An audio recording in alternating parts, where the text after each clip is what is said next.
За вашето утрешно мени, како предјадење ви предлагаме да подготвите компир полнет со црн дроб. Главиците кромит ситно ги сечкаме. Ги пржиме во тава на оган со загреано масло.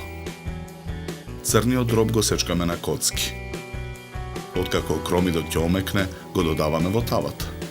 Посолуваме. Наросуваме мелен црн пипер. Додаваме мешан зачин. Макдоносот ситно го сечкаме. Го додаваме во тавата. Промешуваме и откако црниот дроб ќе се испржи, ја тргаме тавата од оган. Јајцето го кршиме, го додаваме во тавата. Мешаме со лажица. На претходно сварените компири им отсекуваме по еден заоблен дел за да добиеме рамна површина.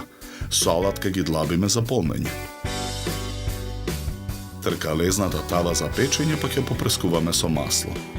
Ги ставаме излабените компири во тавата. Ги полниме со филот. Во садот со киселата павлака го додаваме млекото. Мешаме со жица за матење. Потоа павлаката ја нанесуваме врз компирите. Тавата ја ставаме во ревна. Печеме 20 минути на температура од 190 степени. Чинијата за сервирање ја украсуваме со листови блитва. Врз секој лист блитва ставаме по еден компир полнет со црн дроб. Украсуваме со еден шери домат засечен на четвртинки и со кетчап. За подготовка на ова предјадење нам ни беа потребни 60 минути. Добар апетит!